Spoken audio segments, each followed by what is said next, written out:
Hello class 8 student, कैसे हो सब लोग। आप लोग देख रहे हो मास्टर जी यूट्यूब चैनल और मैं इस चैनल पर लेकर आता हूँ फिजिक्स से रिलेटेड वीडियो जिसमें हम डिस्कस करते हैं सारे टॉपिक्स को कॉन्सेप्चुअली, साथ ही करते हैं आपके एनसीईआरटी क्वेश्चन आंसर्स भी। अगर आप क्लास 6, 7, 8, 9 या 10th में भी हो तो ये चैनल आपके लिए बहुत ही यूजफुल हो सकता है। जल्दी से सब्सक्राइब कर लें। आज हम स्टार्ट करने वाले हैं क्लास 8th की वीडियो।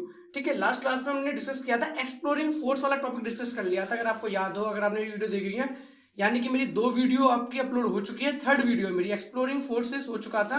आज हम स्टार्ट करने हैं force can change the state of motion. ठीक है, तो थोड़ा सा मैं पहले का रिमाइंड करा दूं, हम लोगों ने क्या डिस्कस किया था। हम लोगों ने डिस्कस किया था कि जब भी हम फोर्स सेम डायरेक्शन में लगाते हैं, फोर्स सेम डायरेक्शन में लगाते हैं, इस बात का मीनिंग क्या है कि अगर 2 फोर्सेस एक ही डायरेक्शन में लग रही हैं तो उन फोर्स की स्ट्रेंथ बढ़ जाती है, यानी वो फोर्स इंक्रीज हो जाती है। सेम हमने देखा था अगर 2 फोर्स अपोजिट डायरेक्शन में लग रही हैं तो फोर्स डिक्रीज हो जाती है। ठीक है, उनका डिफरेंस हो जाता है, यानी कम हो जाती है। तो आज जो अपन का टॉपिक है वो a force can change the state of motion, यानी कि जो फोर्स है वो स्टेट ऑफ मोशन को चेंज कर सकती है। Let us find out what happen when a force act on an object. Find out करने की कोशिश करते हैं कि जब भी फोर्स किसी एक चीज पर लगेगी, किसी भी ऑब्जेक्ट पर लगेगी तो क्या होगा। ठीक है, यहां से स्टार्ट करते हैं। You might recall similar situations, for example while taking a penalty kick in football the player apply a force on the ball before being hit the ball was at rest and so its speed was 0। आपको याद होगा, या एक example जैसे इन्होंने बताया हुआ है कि मान लो कोई फुटबॉल प्लेयर है, उसने फुटबॉल पे किक मारी तो क्या है, पहले फुटबॉल रुकी हुई होगी, कैसी होगी, रेस्ट पे। रेस्ट मतलब होता है रुका हुआ। इसकी स्पीड कितनी होगी, its speed was 0। The applied force make the ball move. जो हमने फोर्स अप्लाई की उस रुकी हुई बॉल पर, उससे क्या होगा, वो बॉल मूव करेगी टुवर्ड्स द गोल, गोल की तरफ। ठीक है, आगे देखते हैं। सपोज द गोलकीपर डाइव्स और jump up to save the goal. अब मान लो कि जो आपने किक मारी फुटबॉल में गोल करने के लिए, बट हुआ क्या, गोलकीपर ने जंप करके उस गोल को सेव कर लिया। तो एक्चुअल में गोलकीपर ने किया क्या, by his action the goalkeeper try to apply a force on a moving ball.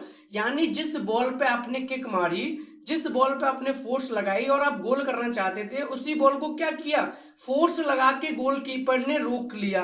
The force applied by him can stop और डिफ्लेक्ट द बॉल। यानी कि जो फोर्स लगाई गई है, किसके द्वारा, जो फोर्स लगाई गई है आपकी गोलकीपर के द्वारा, वो फोर्स या तो उस बॉल को रोक सकती है, कैन स्टॉप, और डिफ्लेक्ट द बॉल, या डिफ्लेक्ट कर सकती है, यानी कि गोल नहीं होने देगी, गोल के अलावा कहीं इधर उधर बॉल चली जाएगी। Saving a goal being scored. ठीक है, यानी गोल स्कोर करने से रोक लेगी। If the goalkeeper success to stopping the ball its speed decreases to 0।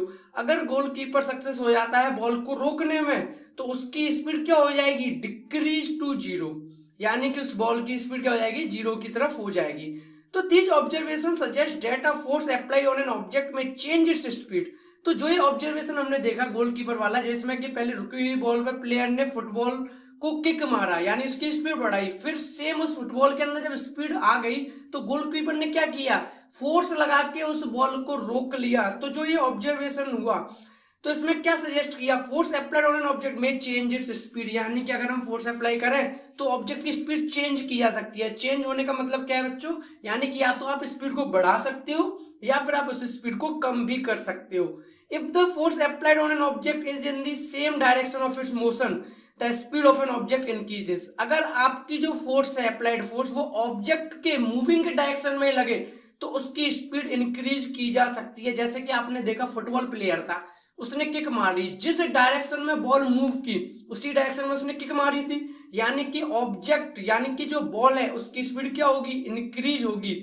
If the force is applied in the direction opposite to the direction of motion, अगर force apply हो किसके डायरेक्शन में opposite हो, जो मोशन हो रहा है ball का उसके डायरेक्शन के अपोजिट हो, जैसे कि गोलकीपर, देखो बॉल में किक किसने मारी थी, प्लेयर ने मारी थी, लेकिन रोका किसने, गोलकीपर ने रोका, यानी मोशन के अगेंस्ट फोर्स लगी, तो it result in a decrease in the speed of the object. अगर फोर्स आपकी ऑब्जेक्ट ऑफ मोशन के अपोजिट डायरेक्शन में लगे तो हमेशा उसकी स्पीड क्या करेगी, डिक्रीज करेगी। ठीक है बच्चों, आगे बढ़ते हैं। आगे है, आता है Paheli is curious to know whether application of force can only change the speed of an object. Paheli अब क्यूरियस होने लगी, पहेली सोचने लगी क्या जो फोर्स है उसका एप्लीकेशन बस इतना है कि वो सिर्फ और सिर्फ स्पीड किसी भी ऑब्जेक्ट की चेंज कर सकती है। लेट अस फाइंड आउट, पता करने की कोशिश करते हैं। लेट अस कंडीशन सम मोर एग्जांपल्स, कुछ और एग्जांपल्स भी चलो देखने की कोशिश करते हैं बच्चों। इसमें क्या है, in a game of volleyball player often push the moving ball to their teammates to make a winning move. आपने देखा होगा जब भी वॉलीबॉल खेलते हैं तो उसमें क्या होता है, प्लेयर्स पुश करते हैं बॉल को। पुश ऐसे नहीं करते कि बहुत ज्यादा फोर्स लगा दें उसकी स्पीड बढ़ जाए, सिर्फ इतना पुश करते हैं कि वो बॉल उनके दूसरे प्लेयर तक पहुंच जाए, दूसरे प्लेयर को शेयर करते हैं उस बॉल को। ठीक है, sometime the ball is return to the other side of the court by pushing और स्मैशिंग इट। कुछ टाइम बाद क्या होता है, कोर्ट से इधर उधर भी बॉल जाती है, इधर वापस भी आ जाती है। इन क्रिकेट, क्रिकेट के अंदर देखते हैं, अब batsman play his or her shot by applying a force on the ball with the bat. आपने देखा है क्रिकेट में बैट्समैन क्या करता है, जो बॉल होती है उस पर क्या लगाता है, फोर्स लगाता है, यानी कि वो शॉट लगाता है। शॉट किस तरीके से लगाता है, by applying a force on the ball, यानी उस बॉल पे लगाता है फोर्स विद द बैट। किससे लगाता है, उस बैट से लगाता है। ठीक है, is there any change in the direction of motion of the ball in these cases. क्या ये दो केस बताए, एक तो वॉलीबॉल का बताया, एक क्रिकेट का बताया, क्या इसमें कोई भी डायरेक्शन में चेंज आया, ऑब्वियसली आया। देखो आपने ध्यान से सुना हो तो वॉलीबॉल में क्या हो रहा था, वो फोर्स इसलिए नहीं लगा रहे थे कि बॉल की स्पीड बढ़ जाए, वो फोर्स इसलिए लगा रहे थे कि जो बगल में खड़ा हुआ बंदा है, प्लेयर है, उस तक बॉल पहुंच जाए। उस तक बॉल पहुंचने का मतलब क्या है, बॉल का डायरेक्शन ऑफ मोशन बदल दें, यानी डायरेक्शन बदल जाएगा तो बॉल जिसके पास हम भेजना चाहते हैं उसके पास पहुंच जाएगी, यानी डायरेक्शन हम डिसाइड करते हैं बाई अप्लाइंग फोर्स की बॉल किस तरफ मूव करेगी। ठीक है, due to the application of force, can you give few more example of this kind. क्या आप और भी कुछ एग्जांपल दे सकते हो? हाँ भाई बिल्कुल दे सकते हैं। डे टू डे लाइफ में ऐसा बाइक और बाईसाइकिल इनमें भी होता है। जब आप ब्रेक अप्लाई करते हो तो होता क्या है, ब्रेक अप्लाई करने में मेरे भाई ये होता है कि फोर्स जो होती है मोशन के अगेंस्ट लगती है, इसलिए वो ब्रेक लगने की वजह से कोई भी बाइक या साइकिल रुक जाती है।